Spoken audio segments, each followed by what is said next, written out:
Coucou, aujourd'hui on se retrouve pour un challenge livresque. Du coup je remercie Manon de m'avoir tagué, n'hésitez pas à aller voir son profil parce qu'elle fait vraiment des vidéos beaucoup trop chouettes et bah c'est parti pour le challenge. Du coup on commence par un livre qu'on s'est acheté et ou qu'on nous a offert, donc moi j'ai les deux en l'occurrence. Le dernier livre que je me suis acheté c'est le tome 1 de Make Up with Mud, ça fait un certain temps que j'ai envie de le lire. Ça parle d'une jeune femme qui s'émancipe de sa relation toxique et on m'a pas exactement offert ce livre mais on me l'a donné, c'est ma maman qui me l'a donné, c'est La promesse de l'aube de Romain Gary.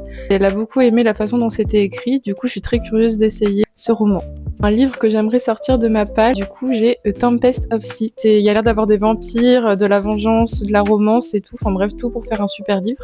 En plus il n'est pas très long, donc je pense que ce sera un des prochains que je vais lire parce que faut bien que je le lise un jour et en fait il a l'air beaucoup trop bien. Ensuite la prochaine catégorie c'est un coup de cœur. Du coup je me suis dit que j'allais choisir le coup de cœur de cette année et c'était Jane Eyre de Charlotte Brontë. J'ai vraiment adoré, ça s'est lu tout seul. C'est très facile à lire contre toute attente.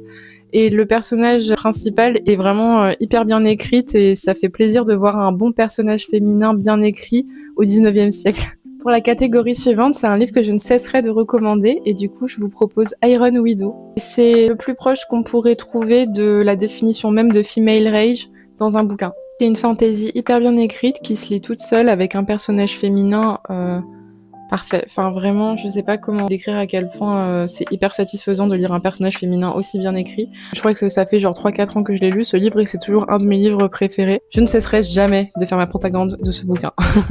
Et pour autant, je ne l'ai pas encore lu le tome 2, donc vraiment la pire fan, mais bon. Ensuite, ma lecture actuelle, je suis toujours sur Un cadavre dans la bibliothèque de Agatha Christie, qui pourtant est minuscule, mais j'ai eu très peu le temps de lire ces derniers temps. C'est un petit Agatha Christie assez classique, hein, c'est entertaining quoi. Ensuite, pour ma prochaine lecture, eh bien, ça va dépendre de mon mood, principalement. J'ai emprunté 2 livres à la bibliothèque qui sont des enquêtes, donc j'ai soit 1, 2, 3 de Agatha Christie, soit si j'ai la flemme d'Agatha Christie, parce que je viens de lire un livre d'Agatha Christie, j'avais un des détectives du Yorkshire, parce qu'on m'a recommandé les détectives du Yorkshire comme Cozy Mystery, mais si j'ai la flemme de les lire pour l'instant, j'ai celui-là qui me tente bien aussi, qui s'appelle Du Nouveau Monde, de Yusuke Rishi. C'est une fantasy dystopique japonaise qui a l'air d'être solarpunk avec dystopie post-apo et tout. Je le trouve très très joli en plus, il brille.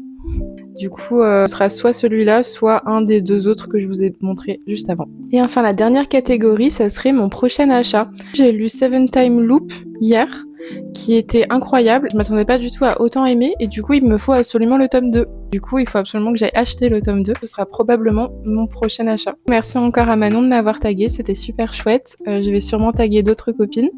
Et voilà, à bientôt!